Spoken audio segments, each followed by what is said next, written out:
Sanhedrin Daf Peh Hayt Amud Aleph, 33 lines down by the two dots. Shlosha Bate Dinim, there was three types of betins, each spot. That's where the Zakin Mamre had to go through each spot. Marav Kanahu Omer Mipi Shamua, if this Zakin Mamre was rebelling, he's only chayamitan in a certain scenario. However, let's say he said, I'm saying my halacha based off what I heard someone else. And the betin saying, no, we're saying the halacha based off what they heard from their teachers. In he's not chayamita. Who says this is what I think because of my reasoning. And Betin says this appears in their reasoning. And is not killed. Also, for sure, he's not killed if he says this is what I learned from my misoda, from my teachers, and they say this is what appears in our eyes, which is less. The only time, unless the case specifically he's killed only when he says, this is my opinion, and they say, no, this is what the tradition is. Teda, and you should know that's the case. That's why they didn't execute this person. It's a Mishnah in Masechet Ediot. This guy went against Betin, and he wasn't executed for this reason because he seemingly had he heard from his teachers and went against Betin. So since he went through his teachers and not his Betin, uh, and wasn't just his opinion against Betin, that's why he wasn't executed.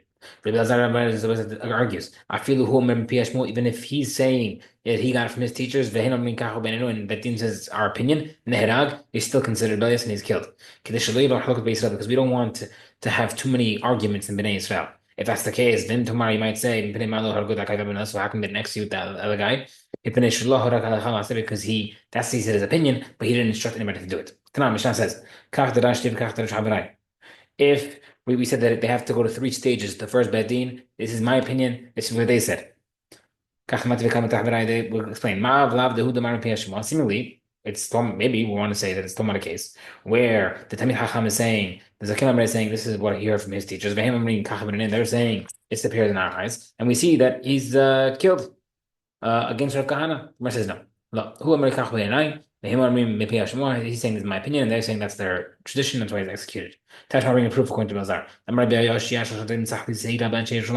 The following thing, the Tzaddikim Yisraelim told me three halachot. Baal shemachala kinui. If a husband who warned his wife not to seclude someone else, which means if she does it again, she can get executed. He can if he wants to cancel that warning, kinui mahol, he can cancel it. Ben Sora Maresh Ratu Avivi Mod the Ben Sora the child who's going off the path. If his parents want to pardon him, Mahalino, they can pardon him. Zakin Amre Sharatun Badin Mahallah Mahalino. Also, Zakin Amre, rebellious Tamil Hacham, can also be pardoned if Badin wants to. So we see, Ushabati Etzel Haveresh, but when I came to the south, Al Shnaim Hodili, they agreed with me on two. Al Zakin Amre Lodili, they did not agree with me on the halacha about the Zakim Amre, because we don't want too many arguments. Question against Rav Kahana because we see that the basis of the reason of Zakim Amre has to do with arguments in Bnei Israel, which was Rabbi Eliezer's against Rav Kahana, and therefore we say Tuyifta, a question against Rav Kahana. Tanarat says, Amar said, initially the reason was not because they didn't want too many arguments in Bnei Israel. Initially, they had the betin of 71 judges would sit in the main betin. There was 23 judges, one by the entrance of Beit HaMikdash and one by the entrance of the Azara. There was 23 judges in other betins in every single city. When they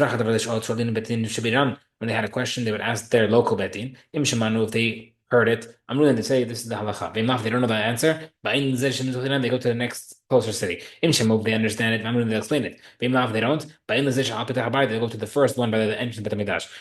They understand it, I'm willing to answer. If not, they'll escalate. They go to the Azara Bedin.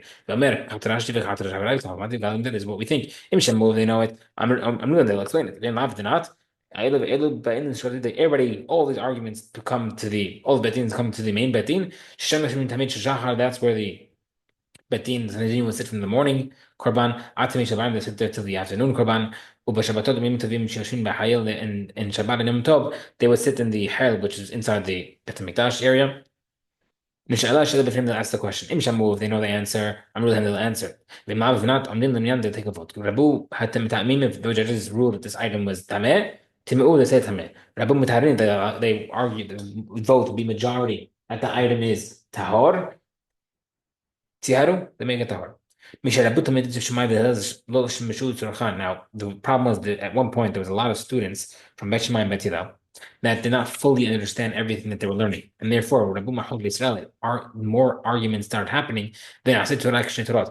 Because they fully did not fully understand the halachot, then whenever a question would come up, they would rule according to their rabbi, Bet Hillel, Bet Shammai, and that would look like there was two different Torahs. From there, they would send a message to all the Badins, Kol Mishu Hacham Ushfal Berech. Anybody who's wise and humble. Vedata Briot no Hamimeno, he's people find him to be agreeable. Yehedayam Yero should be the judge. Misham Ma'adino to Harbait, after that they bring him to Harbait. Misham Azra the Nazra. Misham Mashrazi, then there he gets promoted to the Sanhedrin.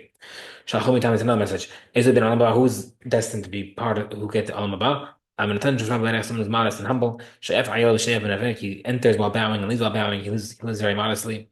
He learns Torah constantly, but does not take credit for it. And when they heard these qualities, this description of a certain person, all the rabbis there looked at Rab Ula, who actually had all these qualities. Okay, Hazam di Rov Hashanah. Now, this Talmid Chacham went back to his town and he taught it the way he did. He's not chayav unless he told him to do it. Right? That's what we said. Tumran. Eno chayav ad sheyaseh kirato. He's only chayav only if he himself acts according to his psak. Or he instructed others to do it. It makes sense according to this opinion that says that he has to instruct others to do it. Because if had he not done this, if he done this before, Bedin would have told him to do it, not to do it, he wouldn't have been Chayamita. But now that he overrode Bedin's ruling, then he's Chayamita. If he's saying that he's going according to his own ruling, it must be that even before Bedin he should have been Chayamita because he was doing something that would have been a capital punishment. Similarly, the Gemara says no. That makes sense according to the opinion that he was doing something like eating chelev or drinking blood, which is asur. They make kirat labaklo because that's not a case where you get death penalty. You only get karet. The ashta bakatlo, now that he is doing it, he would get the capital punishment. But in a case where he's ruling and regarding to a capital punishment, he's telling someone to go be mechal Shabbat. He was already chayamita. So how would that make sense? The Gemara says, no, initially they would have to warn him not to do it. But now, if he is Mechal Shabbat or tells people to do this thing, he wouldn't need a warning. The Gemara says, okay, remember what if he's causing do Avodah Zarah? People who are missionaries do Avodah Zarah, you don't need to warn them. What's that case over there? The Gemara says, true. If he would have given a reason initially, without this, before he overrode Bedin, then Bedin would have asked his opinion, why are you doing this? And if he would have given a good excuse, we wouldn't have made him Chaimita. But now, if he overrode Bedin, there's no warnings. Okay. Mishnah says, there's greater stringency to the halachot de Rabbanan more than the Raita. Why? How many infinite? Someone says no such thing as tefillin. Just to go against Torah, patur, because that's obviously wrong. However, if he says there's five compartments in the tefillin instead of our four, to add on to what Hamim say, that's chayav. Okay. He's only chayav only if he goes against Sanhedrin, that the main halacha is mentioned in Torah, and that's explained in Hamim. And it's something that can be added. So he's adding something that on top of what Hamim added. And if he adds to it, then it will make everything pasul. This criteria only fits according to tefillin. That you add to it, and what Hachmim said before, you add to it, and then it ruins it. Remember, says love. 1 second, there's love. Love also has a finite amount of items. One lulav, three had the same, three had the same two avot. So if you add, that's something explained by Rabbanan, and if you add, you ruin it. It says not exactly. Lulav my svirlan because lulav is different. Isvirlan the lulav entity again. If you hold the lulav is connected, does not need to be connected at all times. Each piece is separate. You could take two etrogim, but you're yotzei with that single etrog. Rather, the three had the same. You're yotzei with the first three, even if you take six. If you want to say that they do need to be bound together, then you don't have the Arba minim. You have 1,000 minim. You have 10 hadassim, you added that, then you don't have what you're supposed to have. Meaning you didn't add to it to ruin it. You never had it in the first place. So therefore, the law does not fit here. But you can see, okay, to see it. The mitzvah mentioned in the Torah and Hachamim explained it. The Yeshbal Losif and Masif Goria, and you can add more strings to make it Asur, Pasul, and it'll make it Pasul. But it's not, this is not myself, and also to see the same thing. If you want to see that the upper knot in the tzitzit attaching the strings to the beged, we mentioned this in the Mishnah Berurah class, is not considered Duraita. Each one is separate. And therefore, if you want to add something, it doesn't necessarily, it's considered something separate. Basically, if you want to say the if you want to say that the upper knot is required midoraita, then if you add, it'll ruin it. Gemara says, and therefore it won't be considered tzitzit in the first place. You're not adding anything; you just want to have it at the beginning. The Gemara says, okay, that's the case.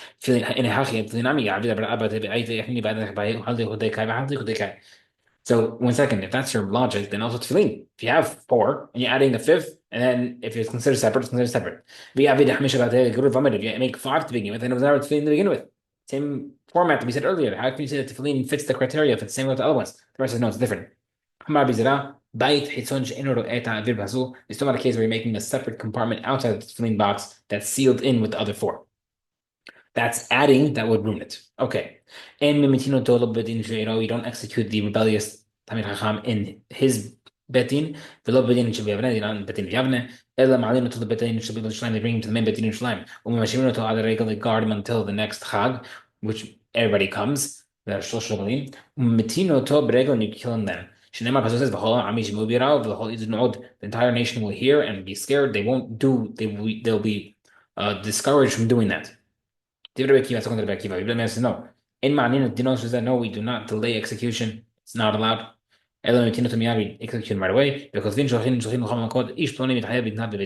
the way you hand out the way you dish out the information is you send out messengers saying this guy was executed, and that's how you make everybody fearful.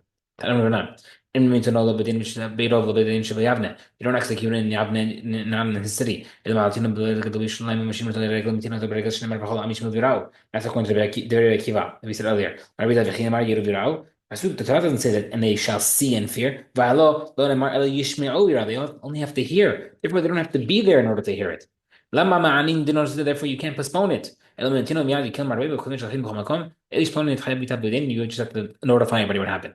There are four types of people who need to announce that they're going to be executed. The person who's instigating other people to Avodah Zarah, rebellious age, and witnesses. You have to announce because the pasuk says that people have to hear and be scared of it. The first three, the instigator for Avodah Zarah, Ben Zorah, and the Zakin Mamre, the pasuk says the entire nation shall hear and be scared. However, in regard to Zomin, the witnesses that got zomemd, the Torah doesn't say that everybody shall hear. It says the remaining witnesses in the world. Why does it mention that lashon? Not everybody is able to give testimony, and therefore the criteria of to be a kasher ed is so limited that if not everybody's able to, it's only a warning to those people who are ineligible to be edim in the first place. New Mishnah, Navi Sheker, false prophet. Is a guy who prophesies something that he didn't hear from Hashem, or a prophecy that wasn't said to him, but said to someone else. He gets killed by Bedin. If an Navi hides his prophecy, Hashem told him something, he doesn't say it, like Yonah. He disregards what the Navi told him. Or Navi who went against what he's told Bnei Israel. Hashem told him to say something, he told Bnei Israel, and he himself went against that. Hashem kills him. I will take from him personally, Hashem says. Someone says a prophecy in the same of an Avodah Zarah. He says, this is what the idols tell us. Even if he said a good halacha, he said, you can't drive in Shabbat, this is what the Avodah Zarah told me. It's a true halacha. Even so, he gets killed. Henek. Once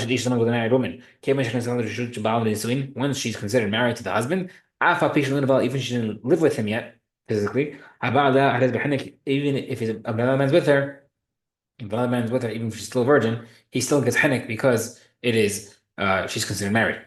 We mentioned them previously as well. We're just throwing this information in. There's witnesses of a bat kohen. The bat kohen, the daughter of a kohen, if she's commits adultery, she gets serifah. If witnesses testify to her and they get zomemd, they don't get the serifah, they get the regular punishment of henek. And also the one who's with the Bat Kohen, the adulterer, also gets Henek. Anybody who's zomem gets the mitah, that the death that they're trying to get. If you're trying to get someone sekila, you get sekila. Except for the zomem witnesses to the Bat Kohen, and also the one who's actually with her, they don't get the same punishment. They don't get the sedifa. They get Henek. Turn around. There are three types of deaths that Bedin carries out. Three types of deaths that Hashem carries out. We said in Mishnah, one who prophesies something he didn't hear, something that said to a different prophet, or he said something in the name of the Zerah, we kill him. Hakavesh Navi does not say what he's supposed to say. Someone ignores the Navi. The Navi Shavar, the more Navi goes against his own words. Hashem takes care of him personally.